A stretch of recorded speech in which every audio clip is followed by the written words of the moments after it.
Assalamualaikum warahmatullahi wabarakatuh. Jumpa lagi dengan Bintang Kursus Setir Mobil. Kali ini saya bersama Mbak Maya akan sedikit saya jelaskan cara perawatan yang ringan yang harus diketahui seorang driver pemula. Saksikan video ini sampai selesai. Jangan lupa like, komen, subscribe, dan tekan tombol loncengnya biar tidak ketinggalan video kami berikutnya. Selamat menyaksikan, semoga bermanfaat. Salam sehat. Nah, sambil istirahat saya jelaskan sedikit untuk tambahan ya, untuk perawatan.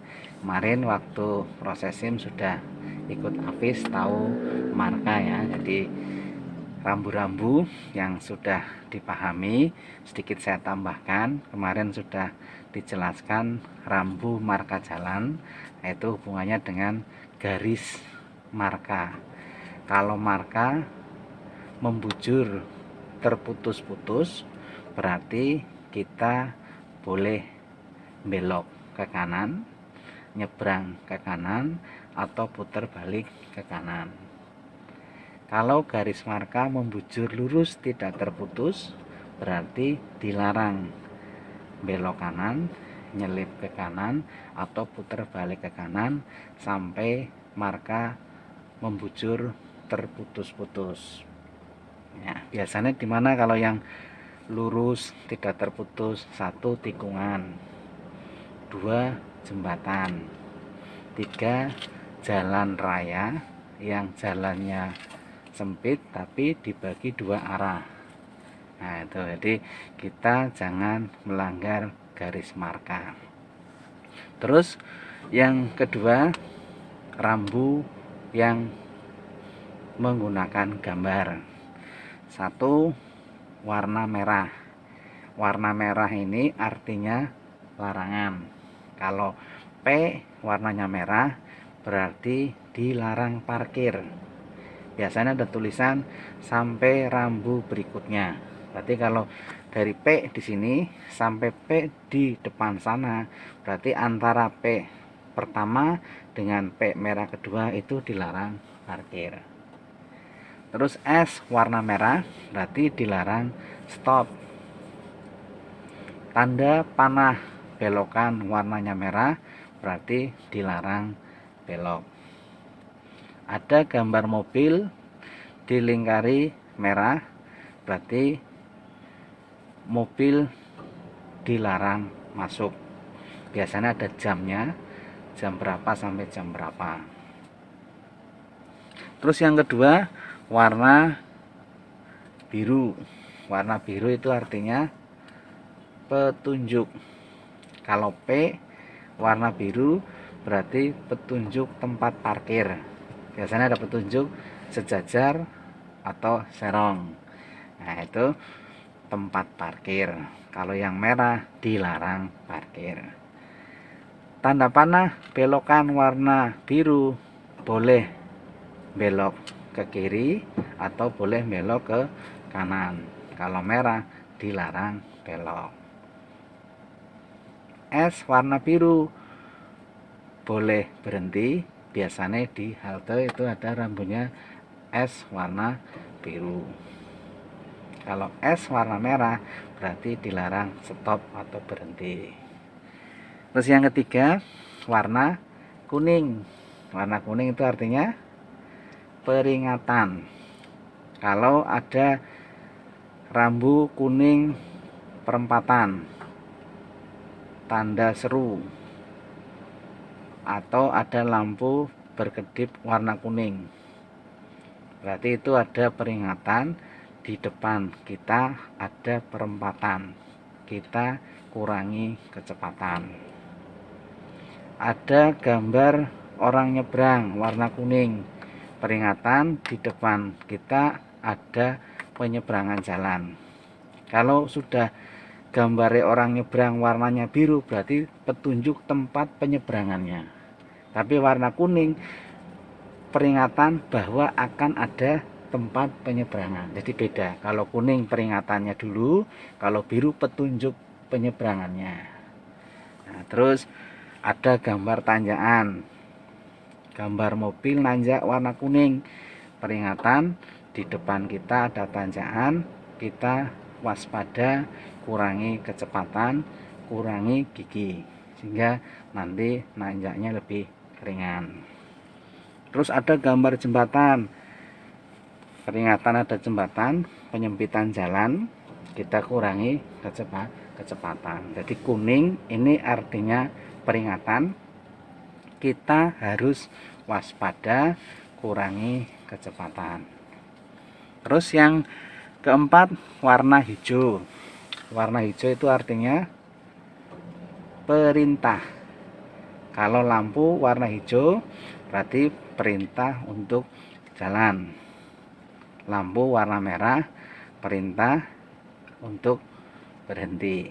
Kalau kuning tadi peringatan, siap untuk hijau berarti siap-siap untuk jalan.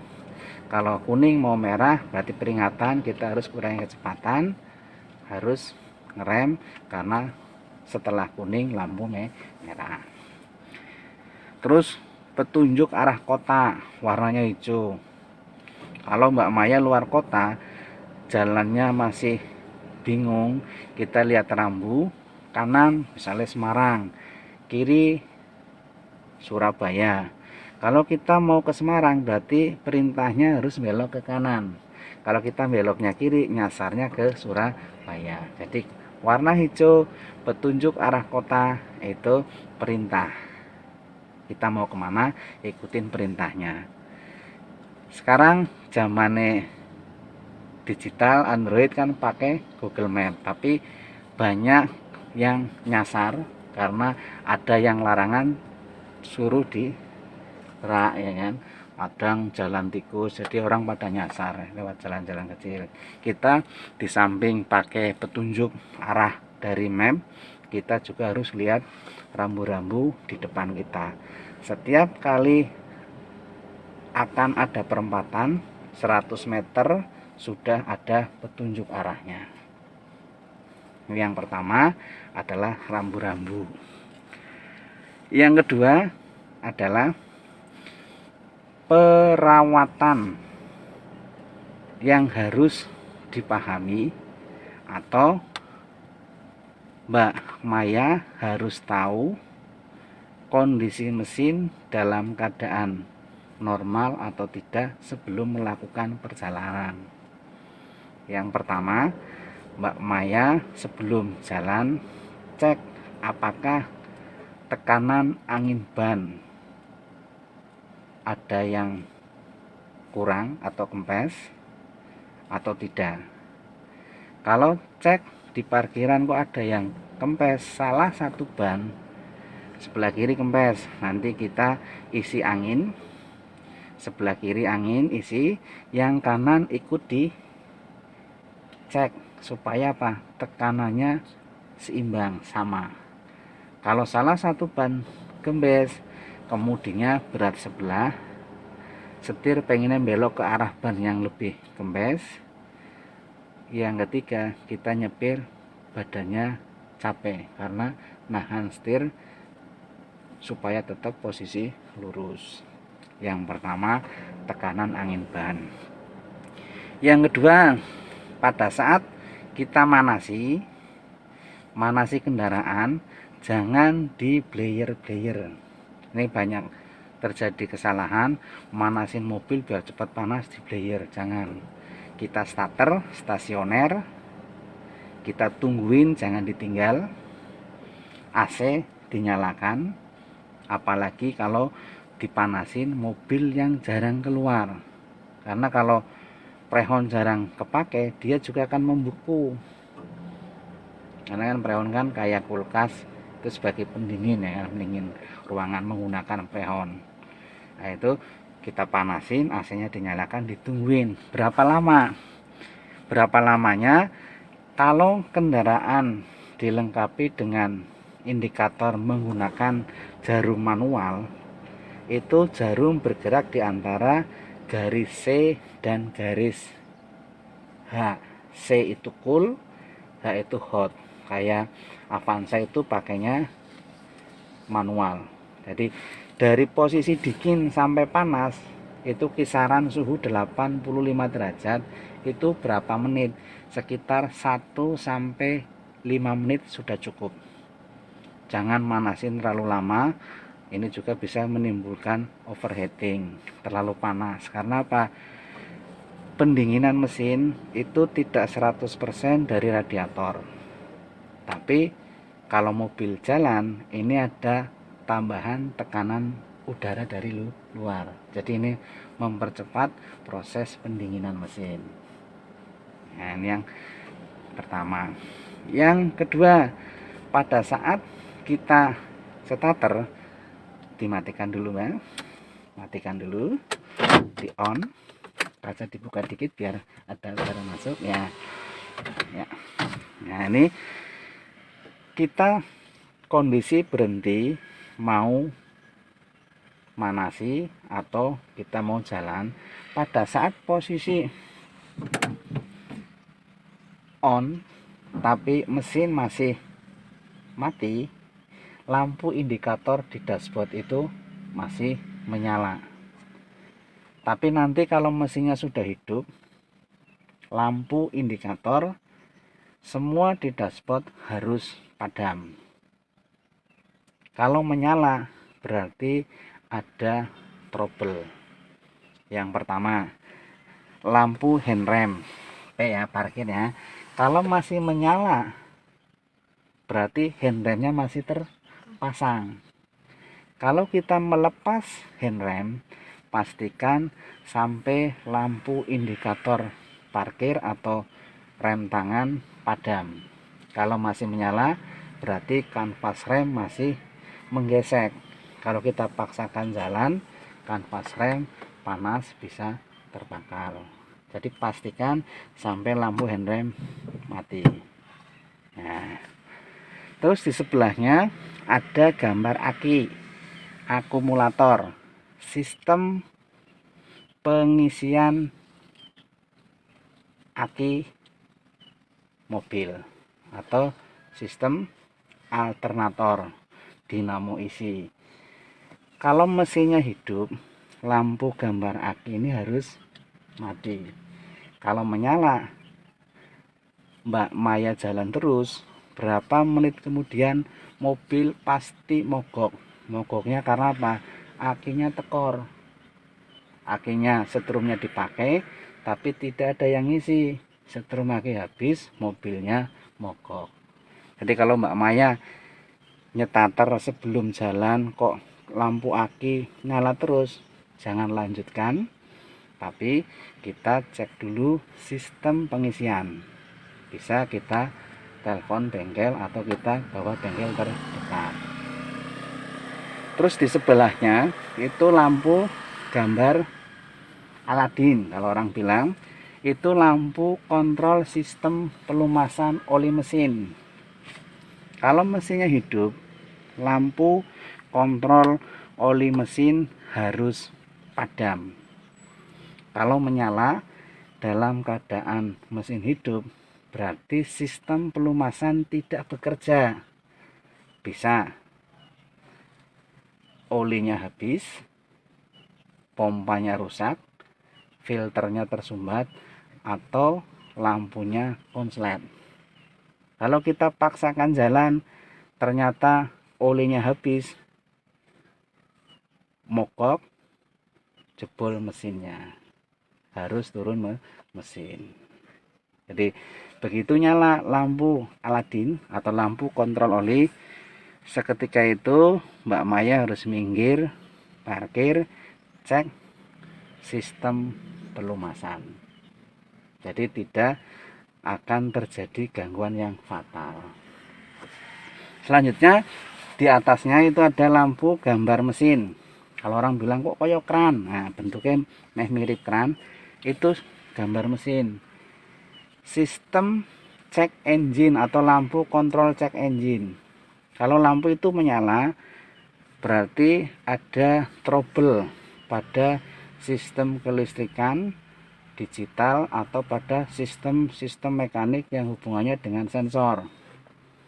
Kalau lampu check engine warna kuning ini menyalanya nanti berkedip, berarti ini ada trouble pada sistem digitalnya, sensornya, kabelnya atau mekaniknya.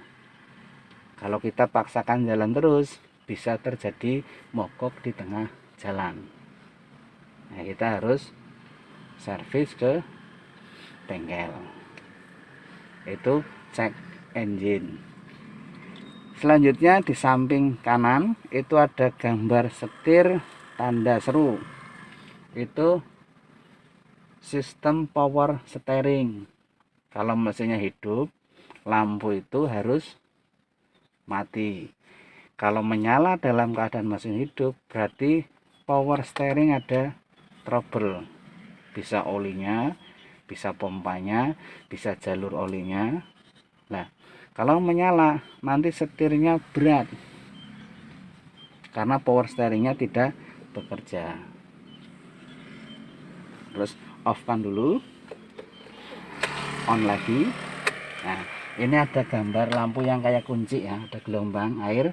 Itu sistem pendinginan air radiator atau temperatur mesin. Kalau itu menyala, berarti mesinnya panas, lebih di atas 85 derajat. Kalau mesinnya dingin, di on nyala langsung mati, berarti kondisi mesin masih dingin atau di bawah 85 derajat. Kalau menyala dalam keadaan mesin hidup, Mbak Maya minggir, parkir, cek sistem pendinginan air. Bisa air radiatornya habis, bisa kipasnya mati, bisa radiatornya rusak, atau bisa ada komponen elektrik yang trouble. Jadi begitu di on nyala langsung padam, berarti sistem kerja mesin masih normal atau suhu masih di bawah 85 derajat Celcius. Off lagi, on lagi. Nah, ini ada ABS sama tanda seru. ABS itu anti lock brake system, sistem pengereman. Pada jenis mobil-mobil baru ini dilengkapi dengan indikator. Kalau lampu itu menyala pada saat on atau pada saat mesin hidup, berarti ada trouble pada sistem pengereman. Kalau Mbak Maya jalan terus, bisa terjadi rem blong. Kalau nyala, kemungkinan apa? Kanvasnya tipis, sistem hidrolisnya ada yang terjadi gangguan. Jadi kalau nyala, minggir, parkir, atau bawa bengkel terdekat. Kalau dibiarkan, bahayanya begitu kita sedang banter, rem tidak berfungsi. Ini kan banyak kejadian rem blong. Sebenarnya sudah ada indikator, waktunya kita servis sistem pengereman. Off lagi, on. Nah, ini ada balon udara ya, airbag. Ini sama ini ya, balon udara itu sebagai safety, tidak ada hubungan dengan mesin. Kalau ada benturan, dia akan mengembang, dia akan melindungi badan kita benturan dengan setir atau dashboard ya. Terus ada lampu gambar mobil, pintunya terbuka, berarti nutup pintunya kurang rapat. Kalau misalnya begini tok masih nyala, atau lampu indikator di sini masih nyala, berarti belum rapat. Kalau ditutup rapat, lampu gambar mobil pintu terbuka akan padam. Paham Pak ya? Itu yang harus diperhatikan yang hubungannya dengan lampu indikator. Sekarang tutup kacanya. Nah, yang terakhir adalah indikator full pump bensin Pak ya. Oke. Nah, itu perawatan yang kadang orang sepelekan itu adalah sering membiarkan tangki bensin dalam keadaan kosong, baik itu mobil atau motor. Ini akan bisa merusak mesin. Gangguan yang terjadi kalau membiasakan tangki kosong itu apa? Satu, ngembun. Ruangan tangki yang besar tertutup rapat, tidak ada bensin, di situ ada udara. Dan udara semakin banyak akan terjadi proses alami yang disebut dengan kondensasi, pengembunan. Nah, embun inilah yang akan mengendap di bagian bawah tangki karena berat beban minyak dengan air, berat air akan di bawah. Kalau sampai kehabisan bensin motor atau mobil mogok, air dan kotoran ini bisa kesedot masuk ke mesin. Ini yang akan merusak mesin karena air ini tidak bisa terbakar, akan menimbulkan busi konslet, mesin mogok, akan menimbulkan snoking, pukulan balik. Ini yang bisa menimbulkan seher, bisa nyeket. Jadi supaya mesin tidak terjadi kerusakan yang fatal yang disebabkan oleh air, kita biasakan bensin dalam keadaan full. Yang pertama, kondensasi atau pengembunan. Yang kedua, masuk angin. Kalau masuk angin itu, kalau bahasa orang awam itu masuk angin itu selang atau jalur bahan bakar kemasukan udara palsu. Kayak orang lagi diinfus, cairannya habis, diisi lagi, itu kan tidak langsung bisa mengalir, harus dibuang dulu udaranya. Kalau sudah kadung masukkan air tidak dibuang udaranya, mobil bisa mogok. Karena apa? Aliran bahan bakarnya tidak bisa lancar. Dimasuk angin ini bisa menimbulkan berbet, mobil bisa mogok di tengah jalan. Yang kedua, masuk angin. Yang ketiga, tangki gampang karaten. Kalau tangki karaten, bensin pada saat mobil jalan dia akan goyang, karatnya larut bercampur dengan bensin, oktan bensinnya akan turun karena bercampur dengan larutan karat, semakin kotor. Akibatnya apa? Mesin cepat panas, suara mesin kasar. Nah, ini 70% kerusakan pada mesin ini disebabkan oleh overheating, terlalu panas. Dan panas ini banyak penyebabnya, salah satunya dari oktan bahan bakar yang rendah. Yang ketiga, karat. Kalau sudah karatan, akibatnya apa? Bisa terjadi korosi, keropos. Bocor sedikit, bensinnya rembes, akan menimbulkan apa? Bau keluar dari mesin atau tangki. Bau bahan bakar kok nggak mau hilang, berarti ada kebocoran. Kalau kita ngisi tumpah karena kepenuhan, kalau tumpahannya kering kan baunya hilang. Tapi kalau bau nggak mau hilang, berarti ada kebocoran. Segera perbaiki, karena kalau dibiarkan, takutnya kalau ada penguapan gas dari bocornya bensin tadi, kalau ada konsleting akan mudah terbakar. Makanya ada sering berita kendaraan terbakar di jalan akibat dari konsleting. Dan konsleting inilah yang menyambar gas yang bocor karena adanya rembesan bensin. Yang kelima, yang terakhir, pompa injektor atau yang disebut dengan rotak, kalau orang mekanik itu bilangnya rotak, itu terendam di tangki bensin. Kalau Mbak Maya pakai motor metik kan kalau di on bunyi bengung, itu bengung itu suaranya di tangki karena pompanya itu terendam di cairan bahan bakar. Kalau bahan bakarnya kosong atau sedikit, pompanya tidak terendam, suara pompanya lebih seru, lebih kasar, terus pompanya cepat mati. Jadi sistem kerjanya kayak pompa aeratornya akuarium, Mbak. Kalau kita angkat dari air, suaranya kan kasar, ngorok. Begitu kita taruh di air, suaranya lebih halus karena air ini atau bensin ini bisa menjadi pendingin. Nah, itu yang Mbak Maya harus perhatikan perawatan yang harus dipahami dan perawatan yang kadang disepelekan, membiasakan tangki bensin kosong.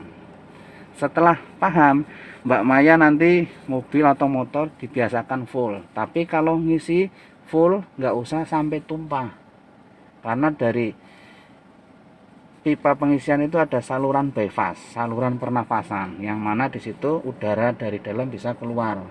Kalau itu mampet, ada orang ngisi bahan bakar sampai nyembur. Kalau tangkinya kosong diisi, udaranya kan naik, dia akan mendorong. Kayak orang masuk angin kalau dikasih makan kan muntah, karena angin yang di dalam mendorong balik makanan ke keluar. Itu sama dengan bahan bakar. Jadi ngisi cukup sampai balok full, cukup, tidak usah sampai tumpah, karena kalau tumpahan ini lama keringnya karena masih banyak yang keluar, takutnya kalau ada konsleting juga berbahaya. Jadi cukup kalau pakai jarum full atau cukup di full, udah nggak usah sampai tumpah. Paham ya? Ini sedikit tambahan untuk perawatan yang harus dipahami oleh seorang driver pemula. Ini tidak semua orang paham. Kadang rusak, mogok di jalan, ketahuan kalau sudah terjadi kerusakan. Oh, olinya habis. Padahal sebelum oli habis sudah ada indikator. Paham Mbak Maya? Oke, semoga bermanfaat untuk pedoman. Nanti Mbak Maya nyetir sendiri. Oke, cukup ya parkirnya ya. Kita lanjutkan jalan. Kita masuk ke teras.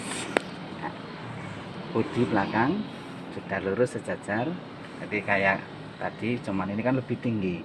Jadi kalau tembok lebih tinggi, lebih bisa dilihat, lebih mudah jarak dari bawah sampai atasnya. Jadi walaupun sempit, kalau kita lihat dari spion ada celah, minimal celahnya selebar spion, aman. Sekarang mundur, operkan R. Ya, kopling agak dikit, koplingnya full. Nah, putar kanan, sudah melewati ya, satu kali kanan, getarkan ya, sip, masuk. Oke, tahan dulu, rem. Nah, itu motor sudah ada celah, lurus jalan, masuk, remnya lepas, dengan garis tengah lurus, bisa lurus saja nggak apa, ujungnya masih kelihatan, baru putar ke kiri lagi, namanya ketinggian. Itu kan ngerem terus, jadi koplingnya ditahan, jangan diangkat lagi ya, rem cukup. Nah, sekarang maju, di kanan kan dikit, ada motornya manjel ya, kanan dikit aja apa di belakang motor yang depan pintu. Nah, rem operkan L ya, rem pas, masuk, nyerang nggak apa-apa nggak. Nah, cukup kopling full ya, dari belakang bisa pelan, jangan matikan ya, luruskan setir. Sekarang pasang rem tangan ini, netralkan dulu ya. Jadi kalau posisi kita parkirin aja, sebelum rem dilepas, pasang rem dulu sehingga rem dilepas mobil nggak melorot ya. Nah, itu Mbak Maya tekniknya sudah paham semua, dari pengenalan dasar, jalan maju lurus, menggok besar, menggok kecil, siku sudah paham, parkirnya, nanjaknya. Yang selanjutnya Mbak Maya tinggal jam terbang. Biasanya apa, untuk memulai pertama itu kan biasanya agak sedikit ragu, dampingi dulu sekali atau dua kali sama kakak. Ayo kak, dampingi. Pesan saya apa, satu, pemula itu rata-rata cenderungnya masih senangnya fokus lihatnya ke depan, jadi sering diperbanyak lirikan spion supaya tidak kaget dari arah belakang. Dari lirik kanan, lirik kiri pastikan kosong. Kita jalan santai, kalau dirasa kok rame batet, kok ragu, gas kurangi, santai lagi. Terus yang harus dipahami, diinget-inget, setiap kali kita belok, siku, nanjak, berhenti, nyebrang, parkir, tanpa gas dulu.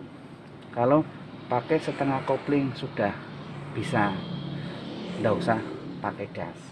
Kalau setengah kopling nggak bisa jalan, baru ditambah gas. Kemungkinan pas jalan parkir ada lubang, kan angkat kopling berat, gas dikit. Kalau udah jalan, gas dilepas sampai posisi lurus. Kalau kita mau jalan lurus, baru gasnya nambah.